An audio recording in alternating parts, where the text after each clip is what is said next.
A resonant case. A police officer exceeded his authority and beat a man to death, but at the same time, he was seen 30 kilometers away from the crime scene. How is that possible? People with extraordinary abilities take on the investigation. You're watching Psychic Investigations, a channel of exclusively true and shocking stories. Here, people who call themselves clairvoyants investigate incredible paranormal phenomena and complex, high-profile criminal cases.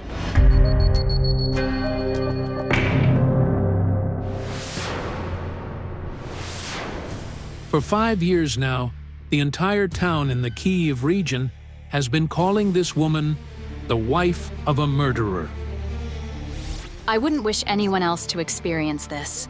Olha's husband, Mikola, was an officer at the local railway police station, but he's behind bars now. The news that a police officer had beaten a man to death echoed across Ukraine. According to the case files, on August 22nd, during Mikola Corenko's shift, a man who had been removed from a train and detained at the station was brought to the railway unit. He was 31-year-old Voladimir Kutsenko. Mikola placed Voladimir in the administrative detention room and then brutally beat him. He allegedly opened the door to the detention room, took a rubber baton, and struck Voladimir in the head near the bridge of the nose. Voladimir fell, and Mikola began kicking him. The pre-trial investigation was based on the testimony of Petro Samolyuk, a man who was in the detention cell at the time and witnessed the beating. Petro Samolyuk was carrying a bag with drugs and was detained at the station. According to the official version, Voladimir fell into a coma from his injuries and died in the hospital 10 days later. I don't believe my husband was even capable of something like this. Mikola's family, friends, and colleagues knew him as a kind and peaceful man. No one could imagine he was capable of beating someone to death. However, there's another puzzling detail in this case. According to the convict's colleagues, on the day Voladimir was beaten to death, Mikola wasn't at work. On August 22nd, I started my shift at 8 a.m. as the duty officer at the station. He handed over the shift to me. He didn't have a shift on the 22nd. It was his day off. But how could that be? What really happened? Medium Anna Galyers from the UK and clairvoyant Ilona Kaldre from Estonia will try to uncover the truth. He holds some kind of high rank. I see people salute him. Mikola Corenko is from central Ukraine. In the 1980s, he graduated from the Higher Artillery Command School. He was assigned to East Germany. I lived there with him. Everything there was soldier-like. Those iron beds, military dishes.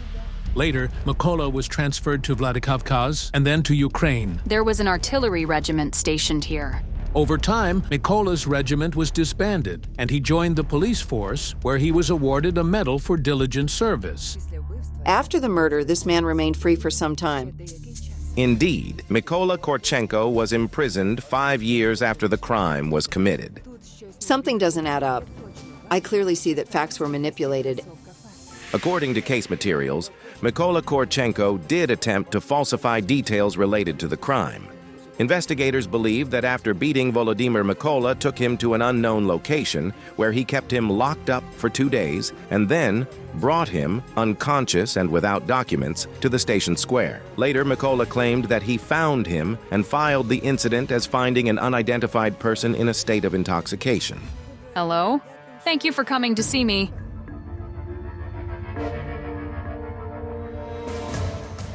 You've suffered greatly all this time, Olha. I had a stroke. I was bedridden. 3 weeks in the hospital. I sense financial loss. The sums are large. Something was taken from you. What does that mean? There was property confiscation. Investigators came and listed everything I had.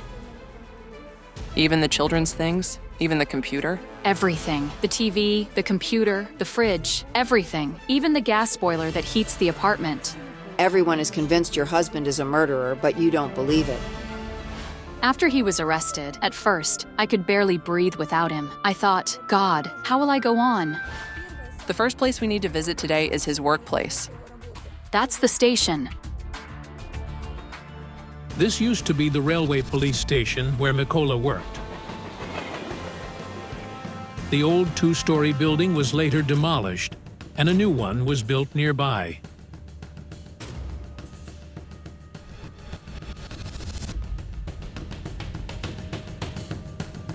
I'm getting information about another day, some celebration.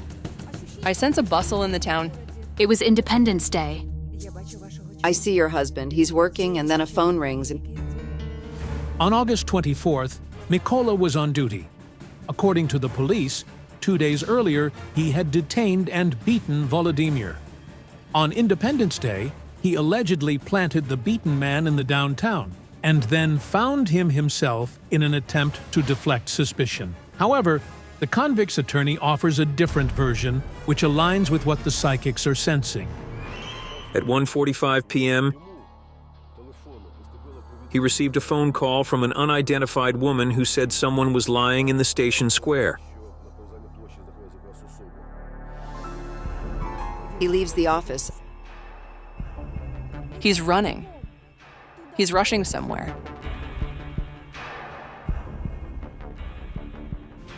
It was at this very spot that the police officer found Voladimir. Our detective managed to locate one of the eyewitnesses. He was lying here like this. On his back, right? On his back, feet pointing that way. This is the underground passage in the downtown, on the main square near the train station. It's always crowded here, especially on holidays. If Mikola Corenko really planted the beaten man here, why did no one see him? There isn't a single witness to this. According to case materials, police officer Corenko brought Voladimir Kutsenko to the station square by car to quickly flee the scene. Mikola's personal vehicle was examined, but no traces of blood or other evidence indicating Voladimir had been transported in it were found. There's another woman. Very loud. Possibly a blood relative. She's suffering deeply. She's crying out about it. That's Volodimir's mother. She's very emotional. A murderer. He wants to live while my child died such a death. Forgive him? I'll tear him to pieces myself. I'll cut him with a knife and salt him. I see her writing something, knocking on closed doors, doing everything she can to find the person responsible for her son's death. For 5 years, the victim's mother did everything possible to get her son's case investigated. She wrote dozens of complaints to the prosecutor general's office, filed appeals in court, and even succeeded in having the body exhumed. In her pursuit of justice, this woman went all the way to the president. I personally saw the session where President Yushchenko raised the case. He firmly addressed the prosecutor general saying, "Either you find who killed Kutsenko, or submit your resignation." And they started investigating and arrested Corenko. Otherwise, he'd have gotten away, you understand? You know, I have a feeling the man lying here couldn't wake up. As if there was poison inside him. Drugs. Drugs, Anna. According to the paramedics' report, the victim was admitted to the hospital in a state of drug and alcohol intoxication. But what does this mean? Did the victim take drugs before his death? Or did the police officer inject him with a lethal dose to ensure he never regained consciousness? Several forensic medical examinations were conducted in the case. The first, conducted immediately after Volodymyr Kutsenko's death, concluded that the cause of death was drug poisoning. After the mother managed to exhume the body, the second forensic medical opinion indicated that the cause of death could also have been a traumatic brain injury. Experts noted that death could have occurred either a result of encephalitic brain damage, which could have been drug-related, or due to mechanical trauma. After the exhumation, a criminal case was opened against the forensic expert who conducted the first examination on charges of professional negligence. However, the charges were later dropped due to the expiration of the statute of limitations. Mikola didn't seek revenge, right? He didn't punish him for anything. Then why? He'd never seen him before. Tell me, could Mikola Corenko have known Volodymyr before August 22nd? The investigators claim Corenko knew Voladimir because he had previously been detained by the police. While on duty, Corenko had once filed a report on Voladimir. As we discovered, Volodymyr Kutsenko had repeatedly been charged with hooliganism, public disorder, and drug use. Volodymyr was sentenced to 3 years in prison for drug use. He was pardoned by presidential decree. Later, he was detained again and sentenced to 2 years, but released on probation with mandatory drug rehabilitation. So, is it possible Mikola Corenko really did know the victim when he removed him from the train? The case files don't specify which train at what time, or why the police removed Volodymyr on August 22nd. There's no detention report in the case either. Is it possible the convicted officer didn't detain Mikola at all? Then what happened to the man? I see him being removed from a train. But wait, it's not him. It's not the man who was found here. But the case mentions only one man removed from a train on August 22nd for unknown reasons, and that was Volodymyr Kutsenko. 2 faces, very similar. There's information that someone was removed from the train, but it wasn't Kutsenko. It was someone else. Could the detainee have looked like the victim? And that's why the witness, Samolyuk, who was in the administrative detention cell on August 22nd for transporting drugs, mistook him for Volodymyr and later identified him from a photo. But could Petro Samolyuk have made 2 mistakes in identifying Volodymyr and then in claiming Mikola Corenko beat him? That day your husband wasn't at work at all. You were planning to go somewhere. You were heading to your parents. To harvest potatoes. But there's a witness, Petro Samolyuk, who claims he saw Corenko beating Volodymyr Kutsenko at the station. To understand how this could be, the convict's wife decided to meet Samolyuk in person. He told me 2 officers came to me and put him in a car. They were from the prosecutor's office, where they gave him a paper with everything he had to say, written out, and showed him photos of my husband. Then they took him to the prosecutor's office, where he said what he had to. Olha recorded this conversation on her mobile phone. It reveals that Petro gave testimony against Mikola Corenko in exchange for a reward, which he intended to use to buy drugs. However, this recording was not added to the case file, allegedly because its authenticity couldn't be verified. 2 men came to me and put me in a car. They gave me a script of what I had to say and to whom. Did they show you his photos? A black and white one. Just one? Yes. They shoved that photo in my face so many times that I still remember it. So this is what sent your husband to prison. This case was forged just to report to the president that it was closed. Does it mean that neither the accused officer nor the victim was at the station on August 22nd, 2003? How is that possible? What really happened to Volodymyr Kutsenko? And was Mikola Corenko involved in his death? I believe the psychics will help. We've appealed everywhere, but no one wants to listen. Not the president, not anyone. No one listens to us. I'd like to take something that belonged to Mikola. Yes, I have some of his things at home. The clothes he used to wear.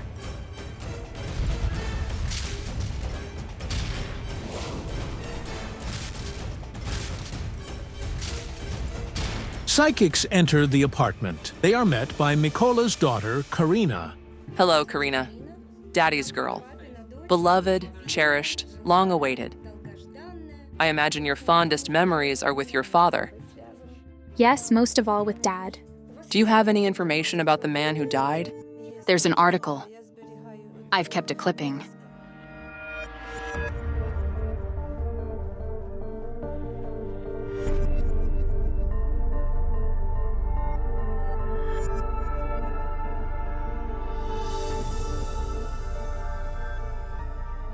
I have a feeling he didn't even have a name. Maybe he was buried without one. When Mikola Corenko found Volodymyr Kutsenko near the underpass, he had no documents or mobile phone, so he couldn't be identified. While he was in the hospital, no one came forward to find or identify him. In September, the corpse of an unidentified man was sent from the hospital for autopsy. I submitted a request to the municipal funeral service. He was buried as an unknown person. 10 days before the beating, Volodymyr Kutsenko left home and never returned. 5 days after his disappearance, his mother filed a missing persons report. Only on September 9th was she informed that an unidentified body had been buried days earlier, and she could come identify him by photograph. But if the victim wasn't identified until after burial, why would the forensic expert falsify the first autopsy? He didn't even know whose body he was examining. The fact that the first forensic report was deemed inaccurate and a criminal case was opened against the expert can be explained by the investigative team's excessive zeal. They were desperate to solve the crime and prove Mikola Corenko's guilt, especially since the case was under direct presidential oversight. I sense that Volodimir's mother did something to his grave. Did she open it? She climbed into the grave herself and pulled her son out with her own hands. She said this during the court hearing. She put on gloves and examined his body. His kidneys or something. I dug up my child with my own hands. Everyone else ran away. His mother is capable of such terrifying acts, ones that could be grounds for prosecution. I clearly see a woman's pain, possibly triggered by some chemical exposure. Maybe her life was in danger. It turns out that, at one point, the victim's mother poured acid on her son's girlfriend simply because she didn't like her. I was walking up the stairs, holding the railing like this, and someone poured acid on me from above. It's a miracle I survived. I'm afraid to say anything. I don't want to get involved with that woman. We asked Nina Kutsenko directly whether there had been a conflict between her and her son's girlfriend, but never received a comment from her. Take away the camera. I don't want to be filmed. Stop doing that. It's outrageous. Why is he filming me? God, who even is this person? She's got a medical certificate proving she's schizophrenic. That diagnosis isn't treatable, and yet her testimony is accepted. Nina Kutsenko clearly has mental health issues. At the Prosecutor General's office, she screamed and insulted people. In court, she threatened judges and witnesses. This case was under presidential control because the victim's mother demanded it. The police had to find someone to blame. And they accused your husband. This man didn't commit the crime he was accused of. He's innocent. Thank you. This is one of those cases where someone became a convenient target. I have only one question now, Anna. How did the young man actually die? I suggest we return to the place where Volodymyr was found unconscious and try to understand how he got there.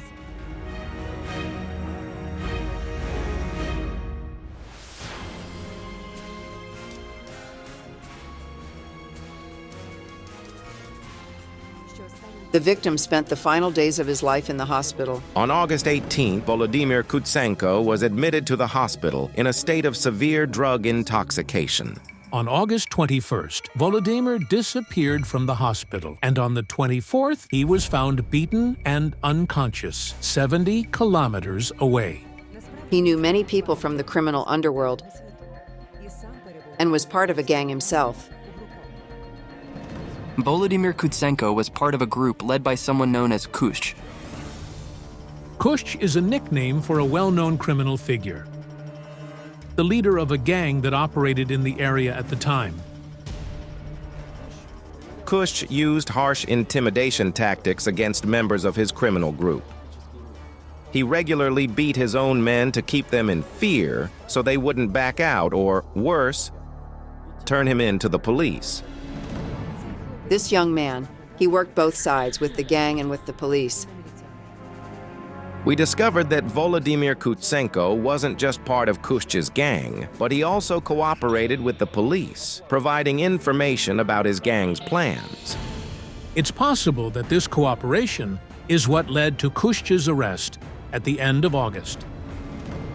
Was there any known reason for Kush to seek revenge on Voladimir? He may have suspected that Voladimir was the one who turned him in. I see him stumbling. He's even leaning against the wall. The theory that Voladimir Kutsenko arrived at the station square on his own is quite plausible. There's no witness who saw him being brought there by car or carried. I see an image. I'm walking. Walking and suddenly falling, hitting my head. And that's it. The traumatic brain injury, combined with the overall physical deterioration from regular drug use, could very well have resulted in the death caused by a fall from his own height. At last, we know the truth, no matter how absurd it may seem. He'll come home, but even that's not the end. Because only an objective investigation can put the final period in this story. Thank you so much. Now, I'll keep fighting to prove my husband is innocent. I'll write complaints and file petitions so he can be released and come home. A young mother was found hanged in a wasteland. The police claim it was suicide, but the family are convinced the woman was murdered. Don't miss out. The psychics will expose the murderer.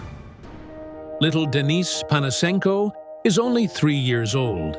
He loves toy trains, planes, and fluffy pets. Here's my cat, Rijik. But most of all, the boy likes to listen to fairy tales. His mother, Lena, got him used to books from the first months of his life. She always read him those fairy tales. She taught him everything. However, now the boy's grandmother reads him books, as his mother has been gone for 6 months. 32-year-old Lena Panosenko disappeared under mysterious circumstances. It was Saturday. At 4 in the afternoon, Lena went out of her apartment, where she lived with her husband. She was going to go to the village, where her mother and sisters, Alla and Julia, live with their families. Little Dennis was also living there. Lena decided that it would be better if he stayed with his grandmother in the village until he was about 5. She was very busy at work. She was a plasterer. The boy's parents worked a lot, so his grandmother took care of him. On weekends, his mother came to visit him, but the final week of summer saw everything go wrong. She phoned me in the evening and said, "Mom, I can't make it." And then she just hung up. Lena promised to come the next day. However, Lena didn't show up even 24 hours later. I dialed her, and after a few tones, her phone was turned off. The woman raised the alarm. She called all of her daughter's acquaintances and friends. None of them had seen Lena. When she called her son-in-law, he was shocked to learn that his wife was not at her mother's. The last time I saw Lena, she said she was going to her mom's. She also said she was planning to stop by her friend to get some children's clothes. Lena's friend Liuda has a son who is a few years older than Denise, so she always gave Lena the clothes he outgrew. She came and we had tea. And then she said, "All right, I'm off. I need to drop by the store to buy some candy for the kid, and then hurry to catch the bus." Our journalists interviewed all the bus station employees who had a shift that day. None of them saw Lena, nor did she ever get on the bus. The woman seemed to have vanished into thin air. Eventually, her relatives went to the police. The major assured us my sister simply went partying somewhere and would come back soon. The police kept assuring Lena's relatives that she would return until her body was found in a wasteland on the outskirts of the town. She was hanged on a tree. According to the forensic examination, Lena died from asphyxiation. The official police version is suicide. However, everyone who knew Lena is outraged by the police's version. They say she couldn't have taken her own life. She loved her son too much to do this. There are very few mothers like her, to be honest. I will never believe she did this. Never. But the police have their own arguments on this matter. Visually, there were no injuries on the victim's body that would indicate a violent death. But Lena's sisters claim they saw the traces of violence with their own eyes. The first thing we noticed was a bruise on her arm, like clotted blood. There was also a large hematoma behind her ear. It's quite possible that the victim was hit on the head to knock her unconscious. Then she was hanged to simulate suicide. What scared me the most was the place where it happened. Because it's a remote area, it's simply stupid to go all the way there to simply hang yourself. Why? The woman was found hanged in a deserted wasteland on the other side of the town. The investigators can't explain how she ended up there. There is no answer to the question of where the woman's passport went either. Lena always had it with her. There was the photocopy of the first page of Lena Panosenko's passport in her handbag, which the detectives found next to the body. But it's unclear what happened to the document itself. There are too many questions and no answers. But the strangest thing is not what was missing from Lena's handbag, but what was left in it. The cards. I was shocked. She never played cards. If the cards didn't belong to Lena, then whose were they? Could the killer have left them? But why? Did they want to say something with this? Is the woman's death somehow connected to gambling?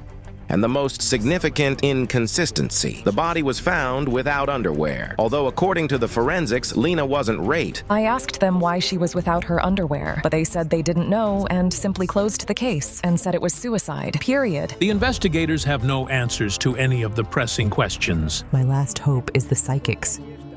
The participants of our project, clairvoyants Olena Kurilova and Kayal Alekperov, took on the case. She came while I was working with her photo. But she didn't answer any of my questions about her death. She simply lowered her gaze and remained silent. She's ashamed of something. Exactly, Olena. I asked her to give me at least some sign of where to look for the answer. And she showed me a small piece of paper with an eye drawn on it, resembling some kind of magical symbol. Is it possible that Lena's death was caused by some magical intervention? You know, Kayal, while I was working with her, I saw the following. A small white house, surrounded by gravestones bearing some rune-like symbols on them. The psychics meet with Lena's mother and sister in the downtown of the town where she lived. Thank you very much for coming.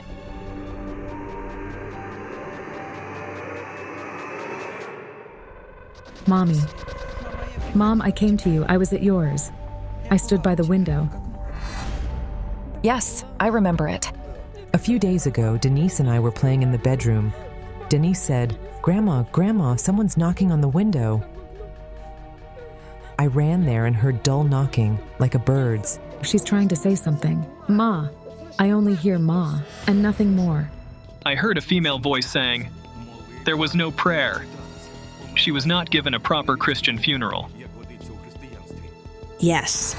The priest refused to conduct a funeral service for Lena because the police concluded it was suicide. But what really happened to the young woman? Did she take her own life, or was she murdered? But who could do it, and why? Two of Pentacles, a double game. The card of money. Money is involved in the death. What double game could it be? And what money? Lena and her husband weren't wealthy. I need to do a good big spread. Let's go somewhere where we can sit down.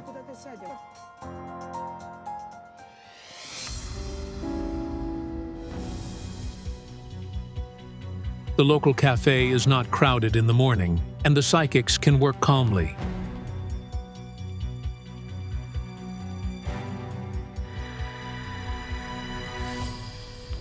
The cards say that your daughter was murdered.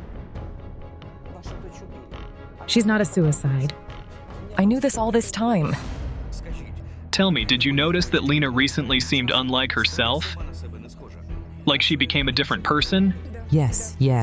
At some point, she withdrew into herself and became very thoughtful. I saw that something was bothering her. Is it possible that Lena had some troubles of which didn't want to tell her family to not upset them? She said, "Oh, Ma, I can handle it myself. You don't need to worry about it." This is word by word what she told me. I have a feeling that Lena went to meet death for the sake of her child. My God. This is unbelievable. A vase of flowers stood on the table behind the psychics, and it fell suddenly. It got smashed, but there was absolutely nobody around it. It was a sign. I hear your daughter. She blames her husband for her death. I feel that their relationship was on the edge. I have a photo of her and her husband. Yes, I'd like to see it.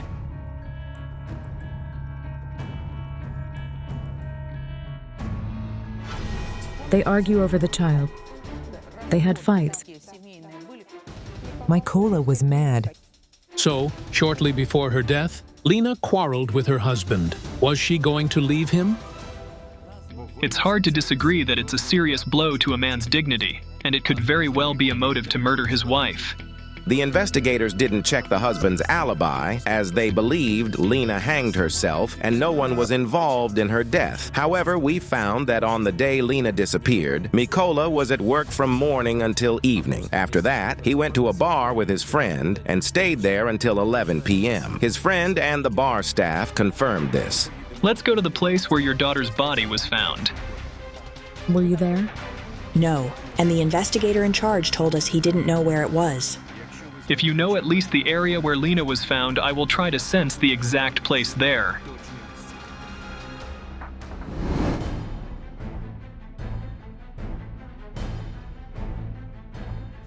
Hello, I'm a representative of the local police. When the local police learned that psychics had arrived to investigate Lena Panosenko's mysterious death, their press officer joined them. We're also curious about what exactly happened here, so we'd like to know what the psychics think. Overall, the energy of the place is very unpleasant. I see Lena's body to the right-hand side of the road, and there's also a small body of water, or a ditch there. Indeed, there is such a place further down. I see a lowland with 3 trees. Let's go. The woman from the police does not say where exactly Lena was found hanged. She's apparently testing the psychics.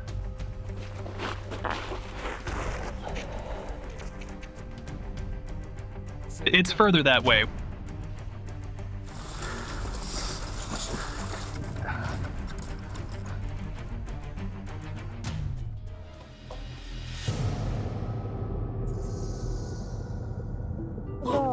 Svetlana stops. It seems she's not feeling well. Does anybody have water? I feel like I'm being choked. We're close now. The mother feels it. Have some water.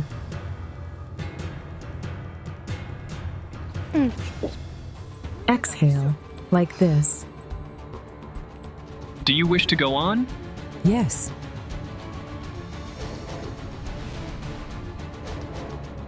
And there it is, the White House. I told you about it. A little white house surrounded by gravestones. Look. It's a burial site. This is a place of sacrifices. Is the cemetery Jewish? Yes. We occasionally receive reports about damage to these tombstones. Did she happen to practice magic? She used to visit some old woman not far from hers, but she never explained why she went there. Look, the magic eye. An occult symbol. Satanists were here. Did they kill her? Lena wasn't one of them, but she could probably be a victim of a satanic ritual.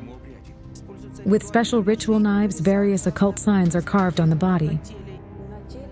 There were no injuries on the victim's body at all. The family claimed they saw bruises on Lena's body, but those weren't stab wounds. The injuries like hers are not typical for ritual murders. Why was I shown the White House and the gravestones? Perhaps it was to point me to the place of Lena's death.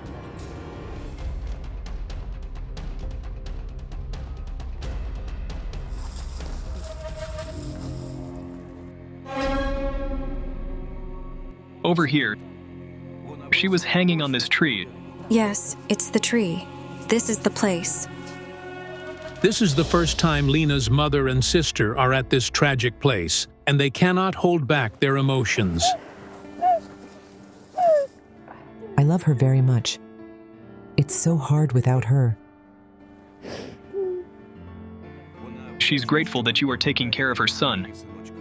Don't worry, Lena. Your son will stay with us. She's nodding. Her spirit is pointing at her throat. There's a black rope around it. The leather strap of her purse.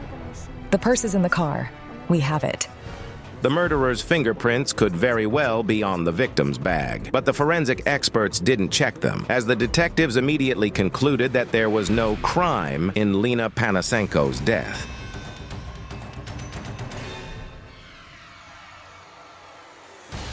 The murderer rummaged through the bag. These are male hands.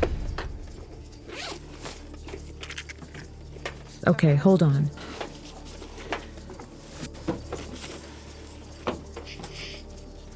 The cards? And what is this number? It's the pawn shop's number. We immediately checked the number.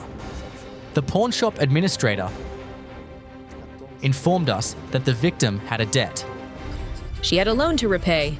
They're still calling me. She left my phone number as a warranty. She needed money. The card of money. Money is involved in the death.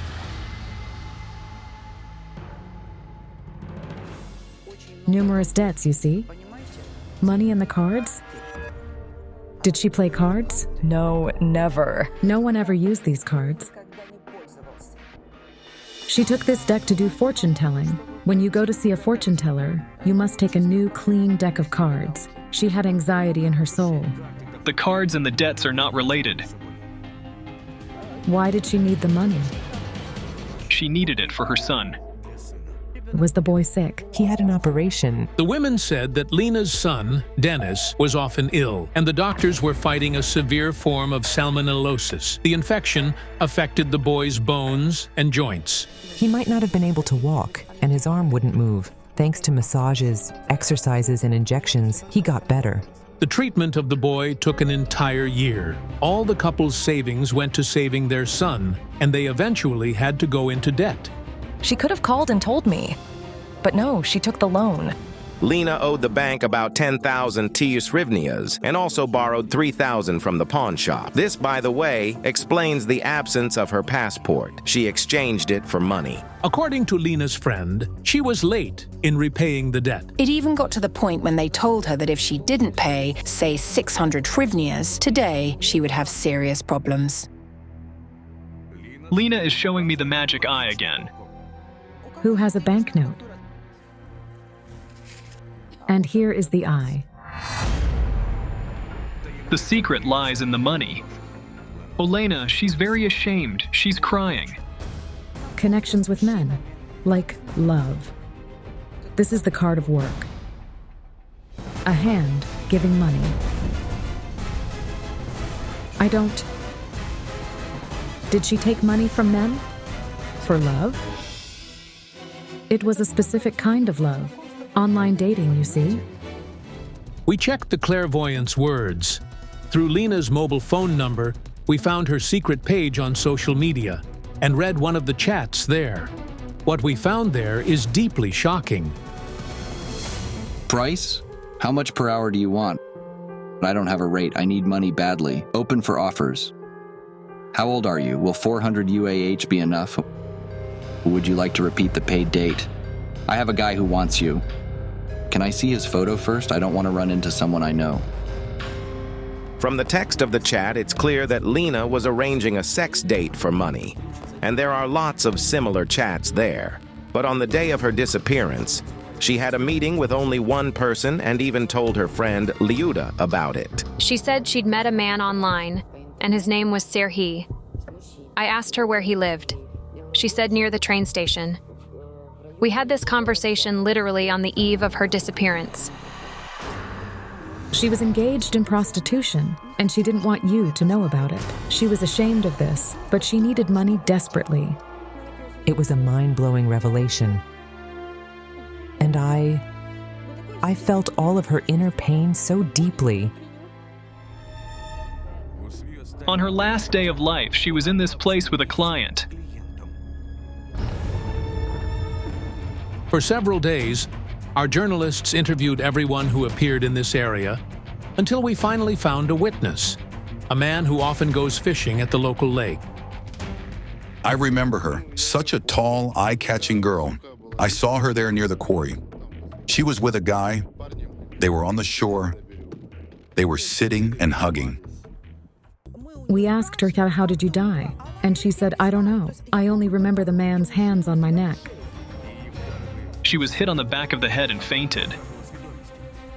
Then the murderer put the bag strap around her neck and strangled her. Perhaps the man did this to avoid paying for sex. Then he staged the suicide to mislead the investigation. No one expected such an ending. The good wife and caring mother, Lena Panosenko, paid with her life for the money she was collecting to pay for her son's treatment. She tried to earn the necessary amount at her official job. She worked overtime, but her salary wasn't enough. The boy's father helped very little, so Lena had to find the money in another way.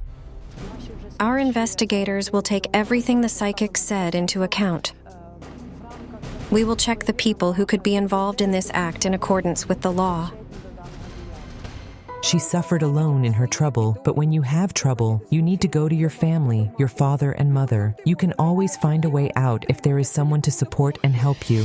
A few days later, Lena's relatives called our editorial office and told us that the priest considered everything the psychic said and agreed to perform the funeral service. The stigma of suicide was finally removed from Lena Panosenko.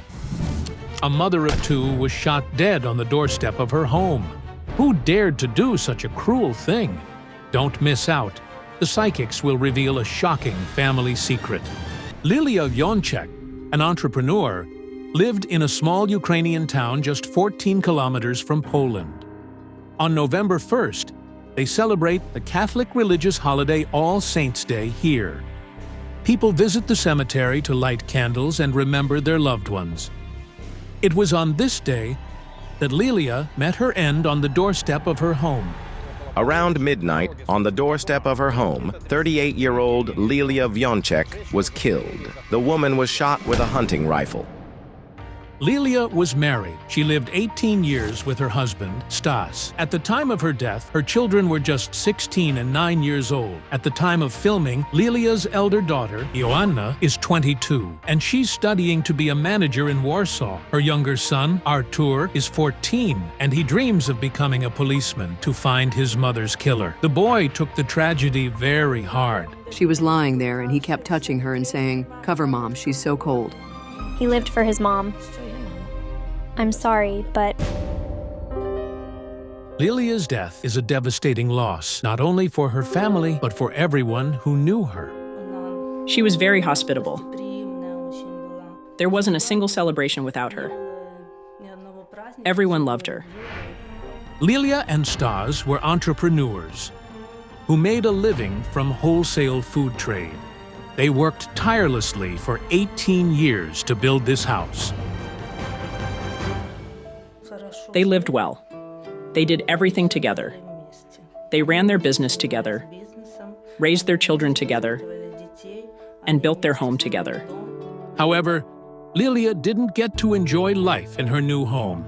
Just 2 months after the works were completed, she was murdered.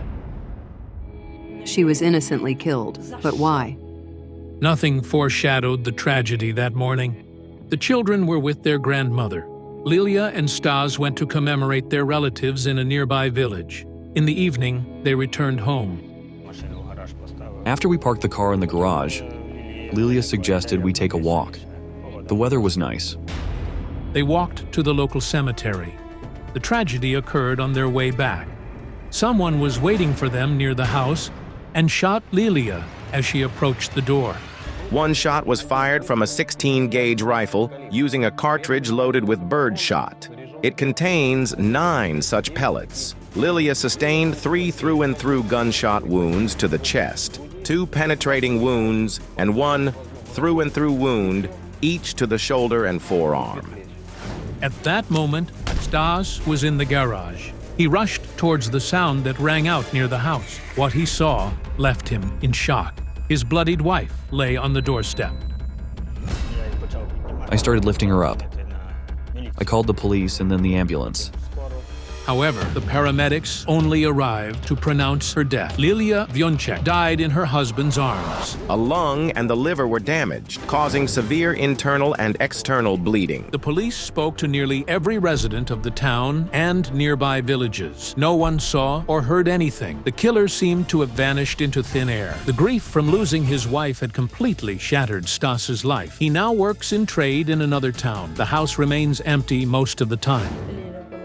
Lilia was the love of his life, his one and only wife. He loved her dearly. Lilia's parents, Josefa and Josip, are the only members of the family that still live in the town. She was honest, fair, and kind. She would never even think of harming anyone. Lilia's parents sought help from the psychics. Two renowned psychics, Olga Kalinova from the Czech Republic and Ukrainian Molfar Lena Panosenko, took on this complex case. Before their arrival, each psychic received a photo of the victim. As soon as I tune into the woman, I sense profound emotional pain. She suffered because of a man, someone close to her. And the most terrifying part is that the man wanted her dead. I hear gunshots. I try to ask her spirit who this man is, but she won't tell me. And for good reason. She says he's dangerous. I see the spirit of the woman in the photo standing before me. And there's a small boy's spirit standing in front of her, pushing me away as if to say, "Go away, don't touch her." But who is this boy?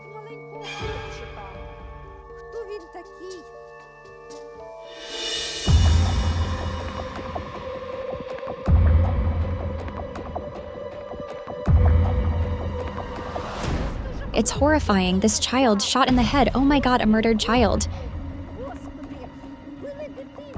But who? Who killed the boy? I sense that the death of this boy and he himself are connected to this woman in the photo.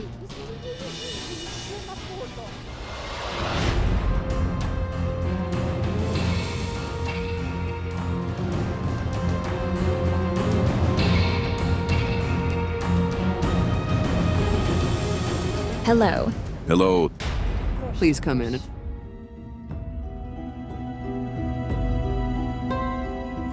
When I tune into the death of your daughter, I feel an intense wave of dark energy burning in my chest. It's the energy of revenge. But whose revenge is it? And against whom? Your daughter wasn't murdered here. No, she didn't die here. Indeed, Lilia Vonek died in the yard of her home, 5 kilometers away from here. At that moment, the spirit of the little boy I had seen before while working with Lilia's photo appeared before me again. He waved to me and said, "Come, follow me." And then he disappeared. Who is the boy the psychic keeps seeing, and how is he connected to Lilia's death? We need to work at the spot where your daughter was killed.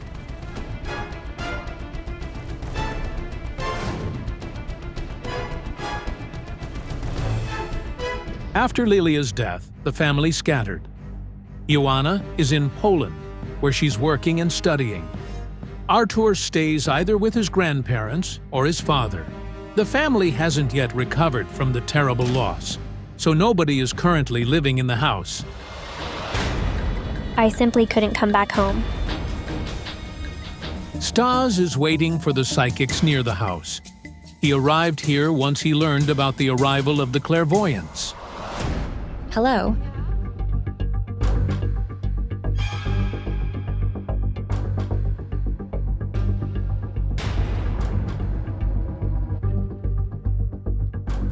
As I get closer here, I feel a lot of pain.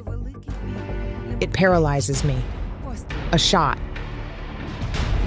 She died right here, didn't she? Yes. Lilia wasn't here alone. 2 women. One of them ran, and she's still scared. Who is the woman the psychics are talking about? Could she be the murderer? But who is she? The woman is a family. That evening, at the cemetery near the grave of the husband's grandfather, the couple met Stay's cousin, Maria. I thought it would be great to go to the cafe to have coffee. So Lilia told Maria, "Come with us. I'll change, and then we'll take the car and go." Already in the yard, Lilia asked Stas to drive the car out of the garage. She didn't like backing out of the garage. Meanwhile, Lilia and her guest went to the front door, and then the shot rang out suddenly. My first thought was that the women were fooling around, like they threw a firecracker or something.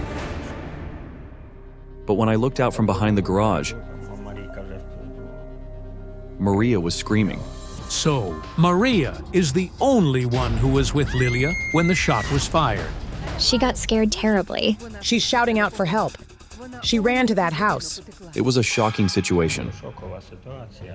The shot killed Lilia, who instantly fell to the ground, and the other woman, terrified, started screaming loudly. The victim's husband, according to his words, was in the garage at that moment. Hearing the shot, he ran out and rushed to his wife. Maria, shocked, simply ran out of the yard. Maria is not suspected. The police detectives found that the shot was fired from behind the fence. But who and why did it? Why would someone want to kill Lilia?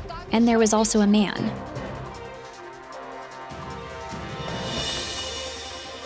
Who lives here? Our neighbor. He was walking around, bustling. He had a weapon. And the man was nervous terribly. The forensic experts calculated the distance from which the shot was fired, less than 5 meters. This indicates that the murderer fired from behind the fence, outside the yard. But if the shot was fired from the neighboring yard, could it really have been the neighbor? The murderer had an ambush here. The criminals set up the place for the shooting right here, where they placed a platform. But on the evening of your wife's murder, no one lived in that house. The yard belongs to a man who uses the house as a country house and doesn't arrive often. As of November 1st, 2008, there was nobody there. If Stas and Lilia's neighbor is not involved in the murder, then who entered the property and killed the woman?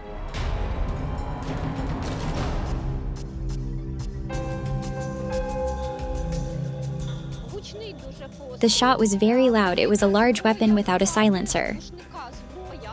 A hunting rifle. This is a very heavy weapon.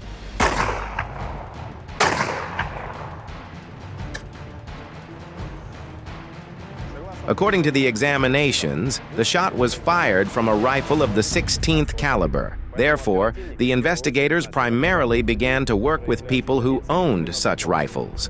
Hunters use weapons to hunt wild boars. As it turns out, almost every other man in this town is a hunter. The police detectives searched for anyone in possession of a 16-gauge shotgun. They collected rifles from everyone in the town and the surrounding villages. There was a dark vehicle here after the shot. When Stas called the police, they arrived at the scene within 10 to 15 minutes. A large crowd had gathered near the house by then, neighbors and relatives. Under those circumstances, it would have been impossible to escape unnoticed with a hunting rifle in hand. Therefore, the killer most likely arrived by car, left it somewhere nearby, and then fled the crime scene in it. Is the man tall or short? What does he look like? We need to go back to the yard.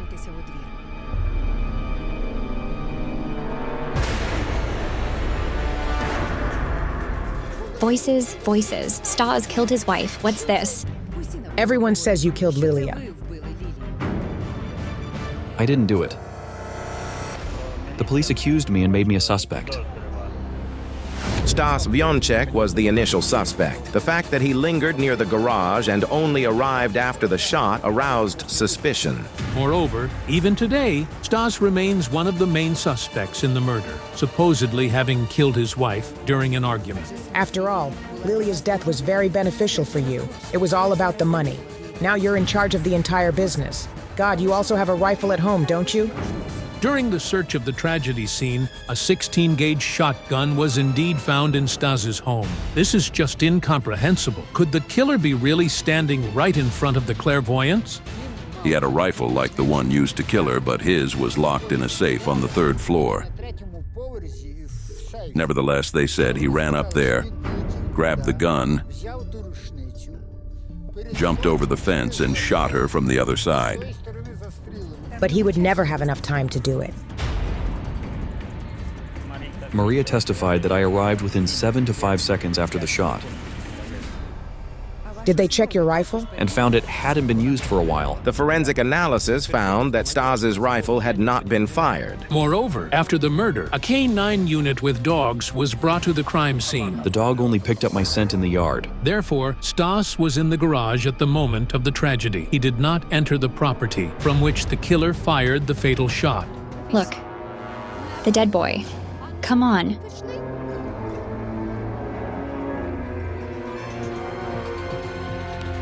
The clairvoyants stop at a neighboring yard. But why? I see this carefree child. He's playing and jumping around. He has toys. Suddenly the picture changes. This boy lies on the ground with a gun wound in his head. Oh, it's so horrifying. My son and his wife are his parents. Your son? It turned out that Ivan, Lilia's brother, used to live in this house with his family.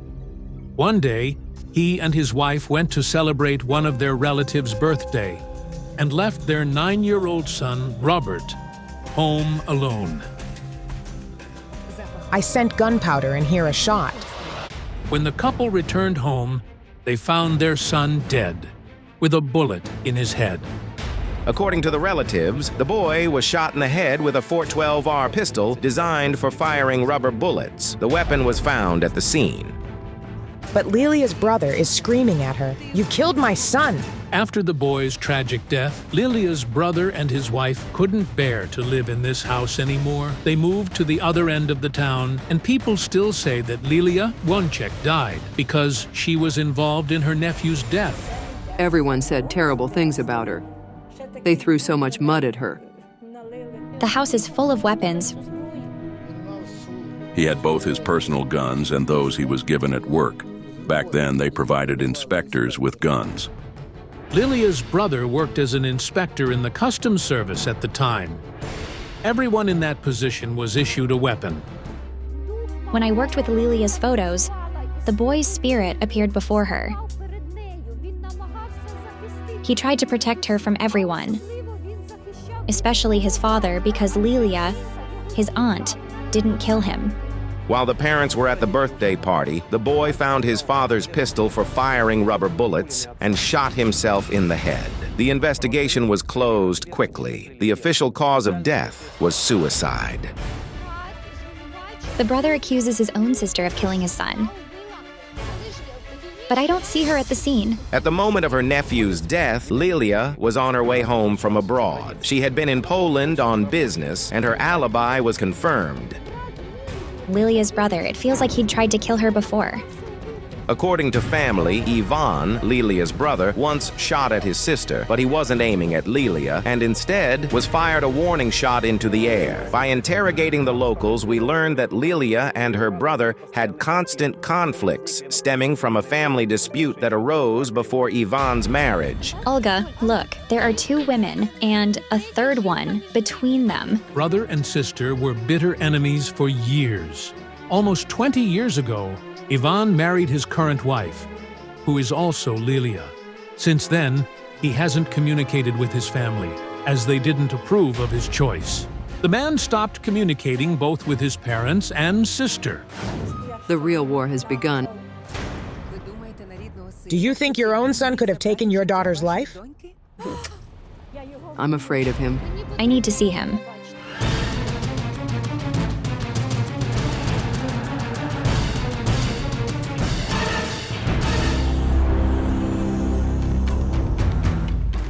No one answers the door at the man's home. Today, he owns a business and runs his own body shop nearby, so the psychics head there.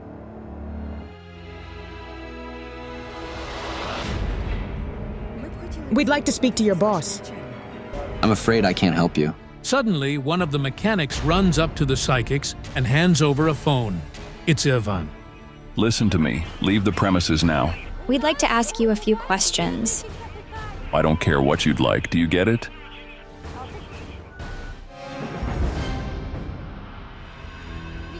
I sensed the energy of a bitter, vengeful person.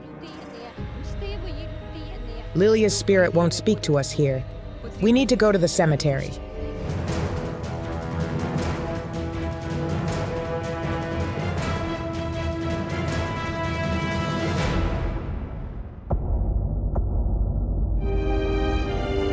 Lilia, please talk to us. What happened between you and Ivan? I don't see Ivan killing his sister, despite them not speaking for years.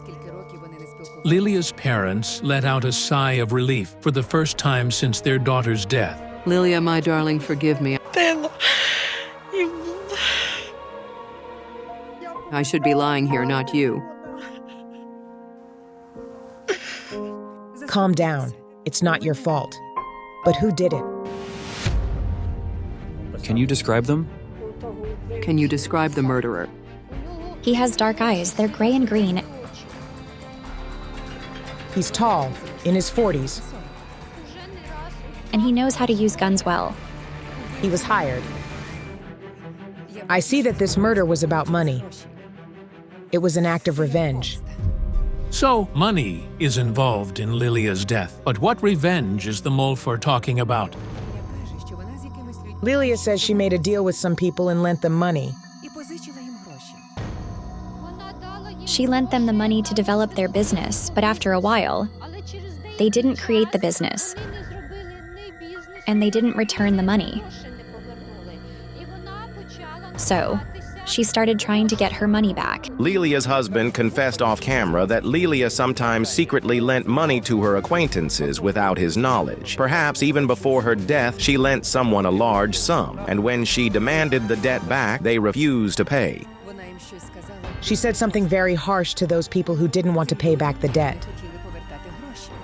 Does it mean the woman was killed because of a debt that somebody refused to repay? She must have felt or known something. Because even before her death, she told me, "Mom, I please take care of my children if anything happens." She sensed something. We'll work with the information we have. We'll go to the police and the prosecutor's office. I'll personally make sure the case is not hushed up. I'm so grateful to you. What a horror. If you don't want to make enemies, don't lend anyone money, as the saying goes. The spirit of a woman is trying to protect her son from deadly danger. Who's posing a danger to the boy? Don't miss out. The mother's ghost will reveal a horrifying secret hidden in a coffin. 5 in the morning, the project's psychics, Lena Panosenko and Kayal Alekperov, were coming back to their hotel after another investigation. However, they had no chance to rest. Yana, wait. I see the ghost of a woman. She's calling me. Do you see her? No, I don't see anything. She's very beautiful. She has dark hair and big blue eyes. She says, "Save my little son." Who is she? Kayal. I don't understand what's going on. She says the secret lies in the open coffin, and she's asking us to find the house behind the red scorpion. Could that be a name, for instance, of a local cafe? There's a cafe shop called Scorpion in this town. That's where we need to go. Let's rest up and head there with renewed energy tomorrow.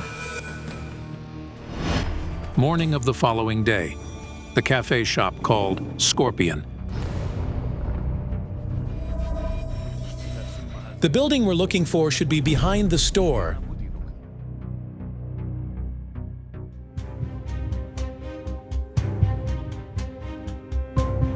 Excuse me, we're experts from psychic investigations. A spirit of a young woman called us here. She was dark-haired and blue-eyed. She died recently, and she had a little son. Her sister lives upstairs. Thank you. Let's go. I have a feeling this apartment is the one we need.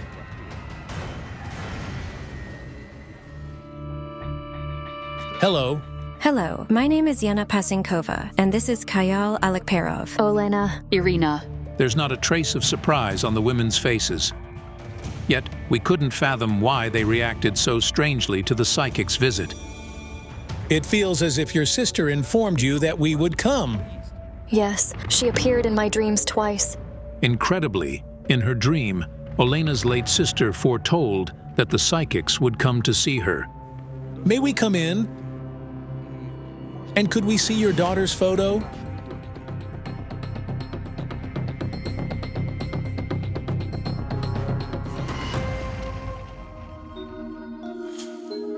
I saw her exactly like that. Only her hair was dark, though. She dyed her hair on the day of her death. This striking blue-eyed beauty's name was Julia Kak. As it turned out, she passed away on January 19, 2018. She died in the apartment she rented, in the presence of her young son, her husband, his sister, and her boyfriend. The sister of Julia's husband, Svetlana, couldn't forget those final moments of her sister-in-law's life. It still hurts to recall that day. She was trembling terribly and rolled her eyes. It looked like some kind of stroke. According to Svetlana, that day, she and her husband came to visit their nephew. Everyone was sitting in the kitchen, talking, when suddenly Julia felt unwell and went to the bathroom, and there she began suffocating. She made a rasping sound, clenched her teeth, and seemed to swallow her tongue. Svetlana says it looked like an epilepsy attack. She and Julia's husband desperately tried to help her, but in vain. The doctors who arrived on the scene declared the young mother dead. The official cause was asphyxiation. My brother pleaded with the doctors. Please help her, she can't die. She was 5 years older than me. It still seems to me that she just went somewhere. I can't believe she's truly gone. When I think she's gone, I don't want anything. I can't live. I merely exist. I sympathize with her mother and her sister, as I'm a mother too. And I accepted their daughter into our family and treated her as my own child. She was a very beautiful girl. She ran her household well and was a loving mother. She was like a sister to me. I miss her terribly. According to her family, Sviatoslav, Julia's husband, withdrew into himself completely. For him, there was only Julia, period. He loved her deeply. He'll love his wife as long as he lives. But the one who misses Julia the most is her little son, David. I feel so sorry for him. I can't even imagine what he's been through. He thinks his mom is alive and that she's in the hospital. He believes that as soon as she recovers, she'll be back. He just keeps asking for his mom, and those eyes of his... The boy is always silent and very frightened, and it's not just because of his mother's death. He's constantly frightened. My book told me that the boy saw something terrifying at home, and those things were the cause of his mother's death. Then I thought perhaps some otherworldly force was involved in Julia's death. I sense that your daughter's spirit has been haunting you since her demise. Mom has seen her many times, and once she told me, Olena, I think I'm losing my mind. The family say that lately. Something inexplicable has been going on in their apartment. Clocks stop, windows open on their own. David's remote-controlled toy car. Just imagine, it moved around the apartment on its own. And recently, deceased sister appeared to Olena in the middle of the night. I opened my eyes and saw her standing right in front of me. I was shocked. I sensed that Julia was healthy and didn't suffer from epilepsy. Yes, she wasn't epileptic. My book told me, seek the one who left the fatal mark on the woman's throat. Were there any bruises on your daughter's throat? Yes. She had a bruise on her throat. There were 2 marks, one here and another, I think, here. No supernatural entity was involved in the young mother's death. But what happened then? People in white coats gave her some medication shortly before her demise. Yes. Was it an ambulance team? Yes, they saved her the first time. It turned out that the ambulance came to the woman twice that day. According to her family, the first time the medics were called was because Julia began complaining of a severe headache and dizziness. She said she wasn't feeling well, and we measured her blood pressure. It was high, 180 by 140, and Sviatoslav called an ambulance. The first ambulance arrived at around 7. They gave her a magnesium injection for the blood pressure and left. As I was looking at Julia's photo, it became increasingly clear that the young woman had been murdered. According to the witnesses to Julia's death, the attack occurred after the visit of the first medical team. She fell on her side and collapsed face first on the floor. Her face and neck began to swell significantly. Terrified by what they saw, Julia's family called another ambulance. I see fear in the eyes of Julia's husband. He knows she's dying and is desperately trying to save her. The 3 of them tried to save her. But they failed. Svetlana says that at that moment, the doctors came to the apartment again. They tried to defibrillate her heart and put an oxygen mask on her. Sviatoslav was right there, but then blood started coming into the oxygen mask from her mouth. After that, the doctors stopped resuscitation efforts and pronounced Julia's death. Sviatoslav, like a helpless child, cried out, "Julia, I love you more than life. Julia, why did you leave me?" Why did Julia's death occur right after the medics' assistance? Could the paramedics be responsible for her demise? Svetlana texted me, saying that Julia was gone. When I arrived there, I shouted at the doctors, "How? How did you not save her?" We decided to speak to a doctor who was on the call that evening to find out exactly how he tried to save Julia. Artificial lung ventilation, defibrillation, closed chest compressions, adrenaline administration, all the procedures as per the instructions. Then why didn't all these measures help? I can't say for sure. I sensed it clearly that the young woman was killed. Could her death be a terrible mistake by the doctors?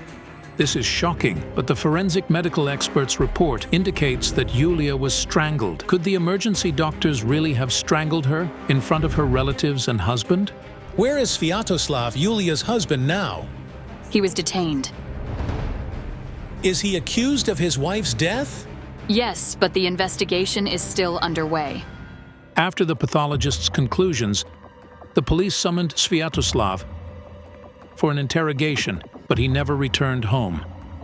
I approached them and asked where Sviatoslav was, and they said that he had killed his wife. It felt like the ground was going to open up, and I'd fall right in. My brother is innocent. He loved her so deeply, and he cried bitterly when she died. Julia's sister still can't recover. She says that when she heard Sviatoslav was accused of murder, she was simply stupefied. She vividly remembers how he fell head over heels in love with her sister. My mother worked at the market. She had a stand there, and across from us was Sviatoslav's parents' stand. And so he and Julia met and started communicating. Back then, no one could imagine that this love story would end in such a terrible tragedy. After Sviatoslav was arrested, I lost faith in our justice system. 10 officers beat him at the police station. Clairvoyants are my last hope. I'm counting on psychics to reveal the truth. So, my brother can come back home to his son. Julia's husband denies all accusations. Yes. You said she felt unwell in the bathroom. She felt unwell in the bathroom and collapsed. I'm telling you honestly. We needed to sort this situation out thoroughly. Irina, your daughter's spirit is here.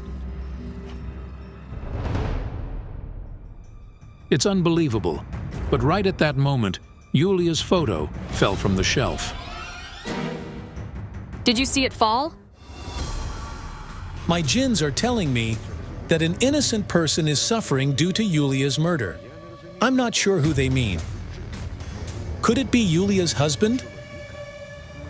Can we see the apartment in which your daughter died? It's not far from here, a 2-minute walk. But it turned out that the apartment previously rented by Julia's family now has new tenants. They're at work. The clairvoyants are working at the apartment door. On the day of the young mother's death, There was a heated argument behind those doors. I heard Yulia's cries and another woman's voice. From my impressions, it had something to do with jealousy. What woman could it have been? Was it Svetlana, Yulia's husband's sister? The woman I heard was connected to Yulia's death. A crowd has gathered outside the building. Upon learning about the psychic's arrival, Sviatoslav's family, his sister and mother, rushed here immediately. We're accused of the murder, but there was no murder.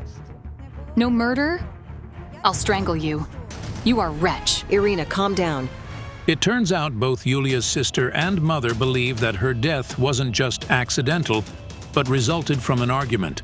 God, the investigation proved she had been strangled. Irina, calm down. Svetlana witnessed Yulia's death. Let's hear her out. We were sitting in the kitchen talking. I distinctly heard an argument and your cries. There was no argument. I was just shouting, Yulia, Yulia, what's going on? Lies. Do you want me to bring David? It turns out that Yulia's family spoke to little David many times about the tragedy, trying to understand what had truly happened. He started saying, Mommy felt bad, and Daddy started saving Mommy. My mother couldn't bear it and said, David, they strangled your mom. Who did this? What did you see? But he won't say anything, like he's been hypnotized. My hair stood on end. Clearly, the mother is suffering due to her daughter's death. But how can you talk to a little boy who lost his mother in such a way? Leave the boy alone. He's just a child. I'll never forgive you for Yulia. I raised her. I even gave you a well-behaved doll. When I handed her over, she was pretty, like a doll. I organized a wedding and paid $800 for the dress. You speak of your late daughter as if she were an object. This is horrifying. But what really happened to Yulia? Svetlana, there was an argument in the apartment, and you know what it was about. The conflict started over a relocation. Sviatoslav and Yulia weren't a couple anymore. They had even stopped living together. Yes, they quarreled, but that was their life. He couldn't live without her.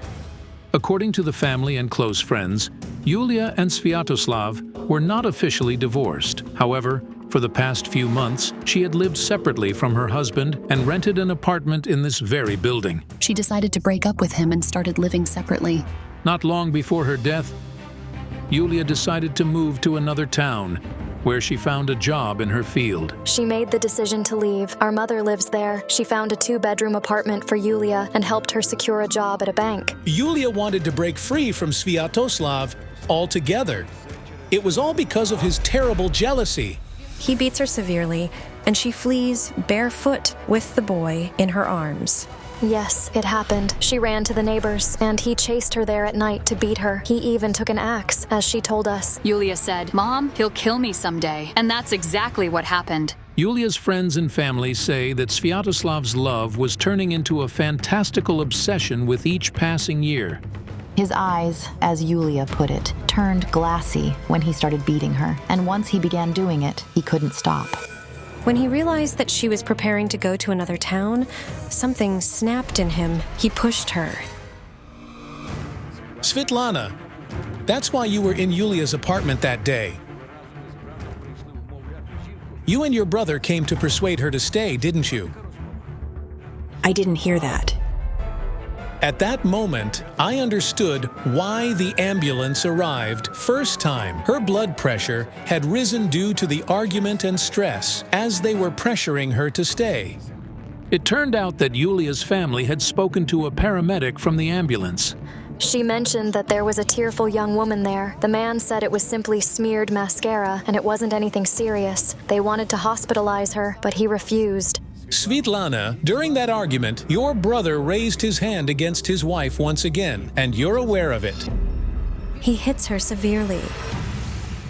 She looked disfigured. Her lips were bruised and bloodied, and her eyes were so swollen.